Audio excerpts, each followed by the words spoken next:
बच्चों, मैं मीरा अंबुरे अपने हिंदी क्लासेस में आपका स्वागत करती हूँ। पिछले वीडियो में हमने ये जो पाठ है वैज्ञानिक चेतना के वाहक चंद्रशेखर वेंकट रमन ये पढ़ा था। अभी इस वीडियो में हम उसके प्रश्न उत्तर देखेंगे। प्रश्न पहला है, निम्नलिखित प्रश्नों के उत्तर 1-2 पंक्तियों में दीजिए। रामन भावुक प्रकृति के प्रेमी के अलावा और क्या थे? रामन भावुक प्रकृति प्रेमी के अलावा एक सुयोग्य और जिज्ञासु वैज्ञानिक एक अनुसंधान करता थे। दूसरा प्रश्न है, समुद्र को देखकर रामन के मन में कौन सी जो जिज्ञासाएँ उठी?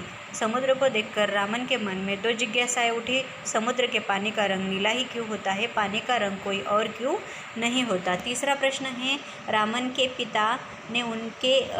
के जो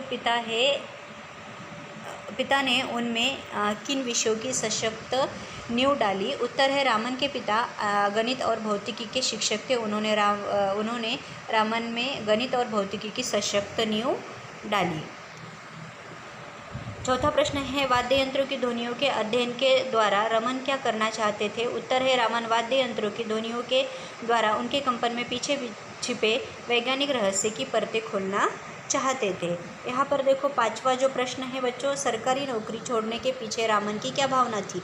उत्तर है, सरकारी नौकरी छोड़ने के पीछे रामन की भावना थी कि वह पढ़ाई करके विश्वविद्यालय के शिक्षक बनकर अध्ययन, अध्यापन और शोध कार्य में अपना पूरा समय लगाना वह चाहते थे। छठा प्रश्न है, रामन प्रभाव की खोज के पीछे कौन सा सवाल हिलोरे रहा था? रामन का सवाल था कि आखिर समुद्र के पानी का रंग नीला ही क्यों है?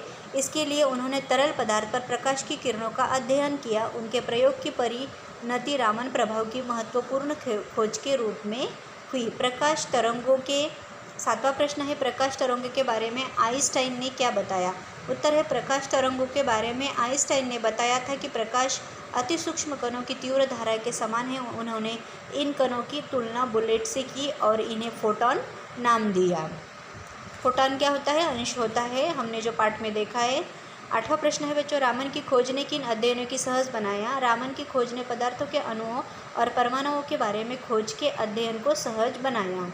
प्रश्न अभ्यास यानी लिखना है आपको। यहाँ पे कितने शब्दों में इसके उत्तर लिखने हैं? तो आपको यहाँ पर 2530 शब्दों में इसके उत्तर लिखने हैं। निम्नलिखित प्रश्नों के उत्तर जो है 2530 शब्दों में लिखिए। तो ये प्रश्न है 9वां, कॉलेज के दिनों में रामन की दिली इच्छा क्या थी? उत्तर है, कॉलेज के दिनों में रामन की दिली इच्छा थी कि वे नए नए वैज्ञानिक प्रयोग करें, पूरा जीवन शोध कार्य में लगा दे। उनका मन और दिमाग विज्ञान के रहस्य को सुलझाने के लिए बेचैन रहता था, परंतु इसे करियर के रूप में अपनाने की उनके पास खास व्यवस्था नहीं थी। 10वां प्रश्न है, वाद्य यंत्रों पर की गई खोजों से रामन ने कौन सी भ्रांति तोड़ने की कोशिश की? रमन ने देशी विदेश और दोनों प्रकार के वाद्य यंत्रों का अध्ययन किया। इस अध्ययन के द्वारा वे पश्चिमी देशों की भ्रांति को तोड़ना चाहते थे कि भारतीय वाद्य यंत्र विदेशी वाद्य यंत्रों की तुलना में घटिया है। 11वां प्रश्न है, रामन ने लिए नौकरी संबंधी कौन सा निर्णय कठिन था? रामन के लिए नौकरी संबंधी यह निर्णय कठिन था जब एक दिन प्रसिद्ध शिक्षा शास्त्री सर आशुतोष मुखर्जी ने रामन से नौकरी छोड़कर कलकत्ता विश्वविद्यालय में प्रोफेसर का पद लेने के लिए आग्रह किया।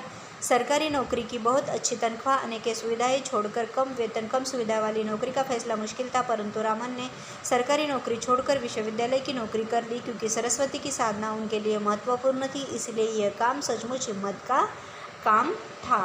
सर चंद्रशेखर वेंकट रामन को समय समय पर किन किन पुरस्कारों से सम्मानित किया गया? ये 12वां प्रश्न है। उत्तर है, सर चंद्रशेखर वेंकट रामन को समय समय पर निम्नलिखित पुरस्कारों से सम्मानित किया गया। 1924 में रॉयल सोसाइटी की सदस्यता प्रदान की गई। 1929 में उन्हें सर की उपाधि दी गई। 1930 में विश्व का सर्वोच्च पुरस्कार नोबेल पुरस्कार प्रदान किया गया। 1954 में उन्हें देश के सर्वोच्च सम्मान भारत रत्न से सम्मानित किया गया। रॉयल सोसाइटी का ह्यूज पदक प्रदान किया गया। फिलाडेल्फिया इंस्टीट्यूट का फ्रैंकलिन पदक मिला। सोवियत संघ का अंतर्राष्ट्रीय लेनिन पुरस्कार भी उनको मिला। 13वां प्रश्न है, रामन को मिलने वाले पुरस्कारों ने भारतीय चेतना को जागृत किया, ऐसा क्यों कहा गया है? उत्तर है, रामन को मिलने वाले पुरस्कारों ने भारतीय चेतना को जागृत किया। इनमें से अधिकांश पुरस्कार विदेशी थे और प्रतिष्ठित भी। अंग्रेज़ों की गुलामी के दौरान एक भारतीय वैज्ञानिक को इतना सम्मानित दिए जाने से भारत को विश्वास और आत्मसम्मान मिला। इसके लिए भारतवासी स्वयं गौरवशाली अनुभव करने लगे। रामन नवयुवकों के प्रेरणा स्रोत बन गए। अभी निम्नलिखित प्रश्नों के जो उत्तर है हमें क्या करना है, 50 से 60 शब्दों में लिखना है बच्चों। चौथावा प्रश्न है, रामन के प्रारंभिक शोध कार्य को आधुनिक हठयोग क्यों कहा गया है। उत्तर है, रामन के समय में शोध कार्य करने के लिए परिस्थितियां बिल्कुल विपरीत थी। वे सरकारी नौकरी करते थे, वे बहुत व्यस्त रहते थे, परंतु फिर भी रामन फुर्सत पाते Indian association for the cultivation of science की प्रयोगशाला में काम करते थे। इस प्रयोगशाला में साधनों का अभाव था, लेकिन रामन इन काम चलाऊ उपकरणों से भी शोध कार्य करते रहे। ऐसे में अपनी इच्छा शक्ति के बलबूते पर अपना शोध कार्य करना आधुनिक हठयोग की कहा जा सकता है। यह हठयोग विज्ञान से संबंधित था, इसलिए आधुनिक कहना उचित था। 15वां प्रश्न है, रामन की खोज रामन प्रभाव क्या है, स्पष्ट कीजिए। रामन की खोज को रामन प्रभाव के नाम से जाना जाता है। रामन के मस्तिष्क में समुद्र के नीले रंग को लेकर जो सवाल 1921 की समुद्र यात्रा के समय आया, वह ही रामन प्रभाव खोज बन गया, अर्थात रामन द्वारा खोजा गया सिद्धांत। इसमें जब एक वर्णीय प्रकाश की किरण किसी तरल या ठोस रवेदार पदार्थ से गुजरती है तो उनके वर्ण में परिवर्तित आ जाता है। एक वर्णीय प्रकाश की किरण के फोटोन जब तरल ठोस रवे से टकराते हैं तो ऊर्जा का कुछ अंश खो देते हैं या पा लेते हैं। दोनों ही स्थितियाँ प्रकाश के वर्ण में रंग में बदलाव लाती है। वर्ण में यानी क्या, रंग में बदलाव लाती है। 16वां प्रश्न है, रामन प्रभाव की खोज से विज्ञान के क्षेत्र में कौन कौन से कार्य संभव हो सके। उत्तर, रामन प्रभाव की खोज से विज्ञान के क्षेत्र में निम्नलिखित कार्य संभव हो सके। विभिन्न पदार्थों के अणुओं और परमाणुओं की आंतरिक संरचना का अध्ययन सहज हो गया है। रामन की खोज के बाद पदार्थों के आणविक और परमाणविक संरचना के अध्ययन के लिए रामन स्पेक्ट्रोस्कोपी का सहारा लिया जाने लगा। रामन की तकनीक एक वर्णीय प्रकाश के वर्ण में परिवर्तन के आधार पर पदार्थों के अणु और परमाणुओं की संरचना की सटीक जानकारी देने लगी। अब पदार्थों का संश्लेषण प्रयोगशाला में करना तथा अनेक उपयोगी पदार्थों का कृत्रिम रूप से निर्माण संभव हो गया। जो प्रश्न उत्तर हमने लिए वो ये वीडियो आपको कैसे लगा वो कमेंट में बताइए, लाइक कीजिए, सब्सक्राइब कीजिए। धन्यवाद।